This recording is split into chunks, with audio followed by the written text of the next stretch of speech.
Hi, my name is Cadet Brian Canterman. In the film you are about to see, cadets in the Rutgers Army ROTC will go over things such as physical training and sticks lanes training that we perform in Kilmer Woods on Friday's ROTC labs. Please pay attention and give your fellow cadets the respect they deserve as they worked very hard on this film. Thank you and enjoy.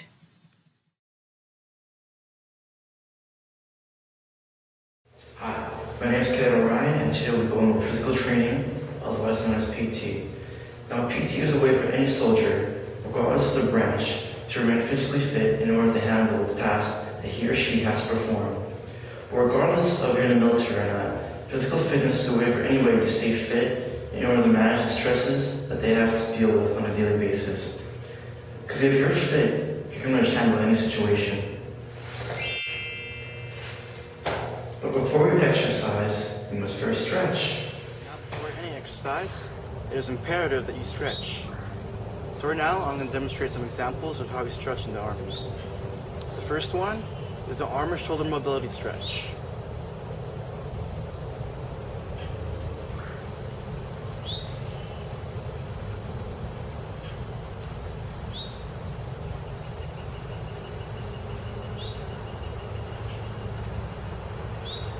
The next one is the overhead arm pull.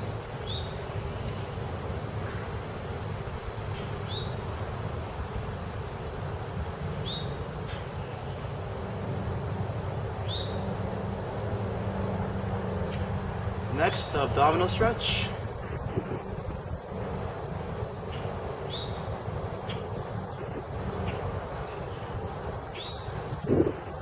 Followed by the back stretch.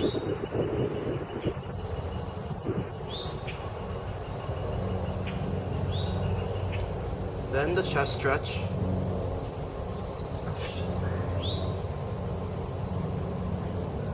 And then the hamstring stretch standing. Put your hands behind your knees and stretch downwards.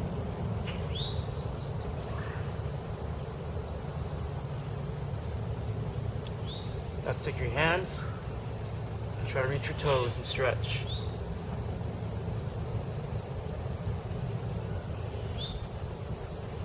After you do that, shoot a thigh stretch, like this. Make sure your right hand grabs your left foot and your left hand grabs your right foot, so it's alternating. Otherwise, you won't get a proper stretch in there.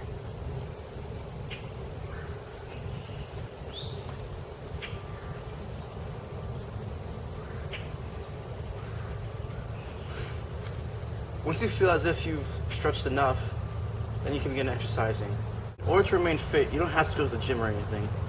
You can accomplish that with a few basic exercises, such as the push-up, the sit-up, and this basic running. The first exercise I should demonstrate will be the push-up. You start off in the front inner rest position, and you lower your body until your elbows break the plane of your back. And then you go back up until your arms fully extend. Once more. Go down and up. Down and up. Down and up.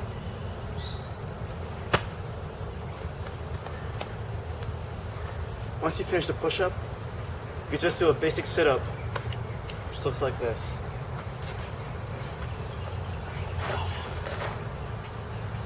You want to be on your back, hands and fingers interlock behind your head, knees up, and then using your abdominal muscles, bring your upper body upwards, like this. 1, 2, 3, 4, 5. Try to do as many reps as you can in order for optimum results.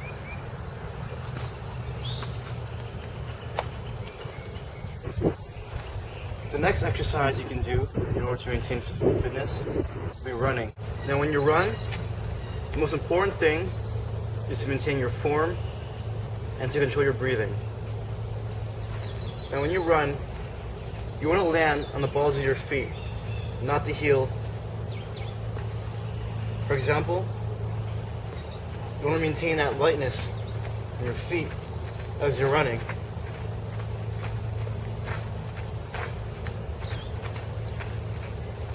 Also, when you run, your hands should not be crossing in front of your body as you move. Instead, they should be out to your side. That way, your lungs can expand to improve your breathing as you run. Also, when you run, you don't want to clench your hands or keep them too far out, extended. Instead, you want to take your index finger and your thumb and connect them as if you're holding a potato chip. That way, you have a perfect combination of pressure and release as you run. Also, when you run, another power form is your head. As you run, you don't want to be shaking your head around or doing something crazy like that. You want to keep your head straight forward as you run. It keeps you focused and it helps you maintain your breathing.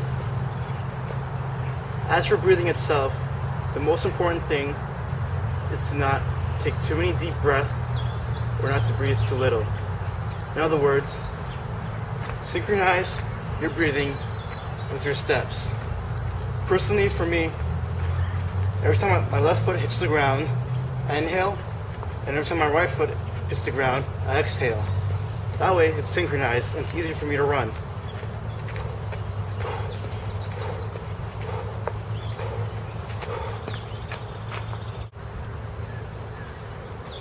I encourage you to run for distance. Once you're able to run 5, 6, or 7 miles, cutting down your time on that distance should be pretty easy enough. And that's all I have for physical training. My name is Cadet Stoudinger, and I'm going to be going over the basics of stick slings today with my classmates. Cadet Morales.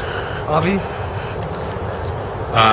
We're going to take you step by step, going over each part of stick slings for the various types of lanes you can do, ambush, recon, and directed attack, the three most basic and most prevalent ones you will see at LDAC.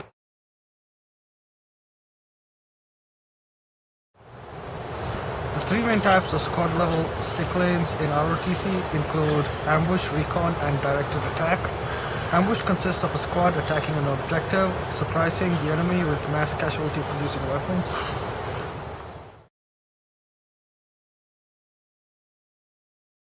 Alright, stick lanes begin in the Alpha Alpha, and this all commences with the squad leader getting an op-board brief, and then the squad leader will disseminate this information down to the team leaders, and the team leader's priority in the Alpha Alpha at the moment is to set up 360-degree security.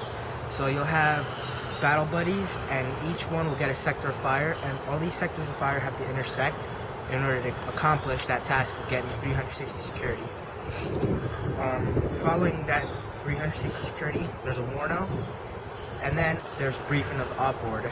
And at the briefing of the op-board, the team leaders call in their members, their team members, and they all gather around the sand table kit. At the sand table kit, everything is explained about how it starts off from the Alpha Alpha and how you'll move through the terrain into the objective. Then after the op-board is given out, the sand table is displayed, you will go into team level rehearsals. This is where you'll rehearse EPW jobs.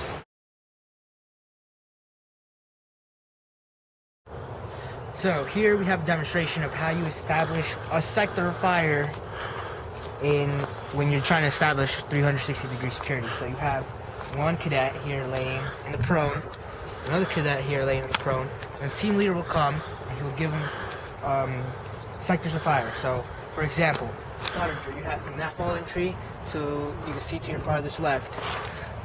Avi, you have from that curvy tree over there, you see it, dark, all the way to the farthest you can see on your right. Also notice how these cadets have their legs interlocked. That is key to this sector of fire because they need to tap each other in the leg in order to notify each other when they see something. After the squad has finished conducting rehearsals in the Alpha Alpha, you begin to leave the initial starting area and file out. The team leader will then count everybody off to assure accountability. Then, once you are moving towards your objective, you begin to move across the various terrain. Depending on the terrain features, you will utilize two specific techniques. First being the fire team wedge, which is utilized in less dense terrain and provides the most cover, utilizes the terrain to the best of its ability. Then there's the file, which is utilized in thick vegetation and should not be used unless absolutely necessary. There are two main jobs you'll be assigned, either an EPW or aid and litter. EPW is in charge of searching the enemy after actions in the objective have occurred. And then you also have aid and litter, which is in charge of taking any wounded or dead comrades. And rehearsals are basically you practice all the movements that go along with each job. Typically, EPW teams are going to be a two-man team consisting of the person who searches the enemy and the person who pulls security. The role of security has explained by Morales. Alright, for security you want to make sure that you find good cover, because you never know when the enemy might have a grenade on him, and if it goes off you want to make sure you're behind good cover so you don't get hit and blood and guts go everywhere. Alright, when actually searching an enemy, the first thing you want to do is take away their weapon. As you can see, he has no weapon, so we don't got to worry about that. Next thing you want to do is simulate groin kick, because if he's pretending to be dead, I think that'll wake him up. Next, basically what you want to do is search him head to toe. So if he's wearing a hat or anything, you want to check that, and work your way down. You want to grab, crinkle it up. He's not got anything there, but what's this? This could be intel device here, radio communication, so on. Check the pockets, pat him down, check the shoes, cut these open with your knife if you got it. Looks like he's got some intel on him. He's got a map, so. But most importantly though, before you go into doing all this, is you need to check him for a grenade or explosive device. So the way this works, you want. While the search is happening, the security guy here is making sure that the enemy doesn't move. And you also want to be at an angle, because if you go straight on with the enemy, if the enemy is lined up with your buddy, the possibilities are that if you shoot the enemy, if he's still up, you're going to shoot your buddy too. So make sure you come in at an angle. Alright. To check for a grenade, what you want to do is you want to line yourself up, get down, put your body weight into him, grab, and just work. Up, check, and he's clear.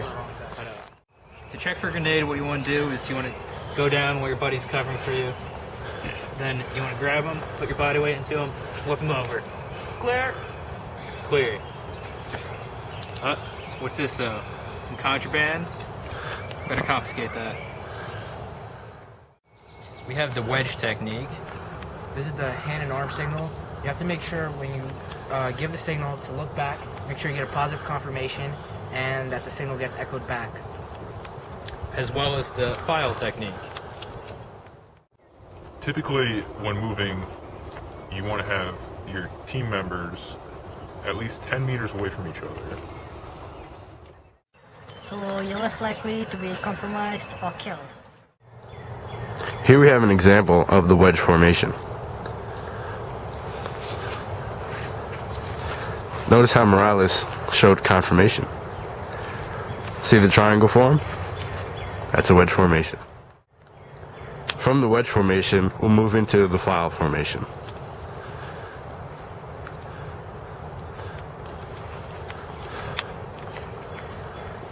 And here we have file formation movement.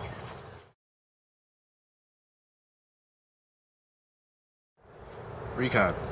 Recon is an intel gathering mission where the enemy is not directly engaged, and instead, the members of the squad observe the objective from a distance in order to see what type of equipment and information the enemy has. Once you get to the objective for a recon mission, your goal is to observe the enemy and record any pertinent information for your mission. As you can see here, we have 1 out of 4. What looks like a possible weapon patroller. At this time, what you'd want to do is write down what he has and bring it back to your team leaders and squad leaders and disseminate the information to higher up. Also, it's important to note that when doing a recon mission, you want to focus on stealth, utilizing cover concealment such as camo and face paint and so on, as well as noise discipline.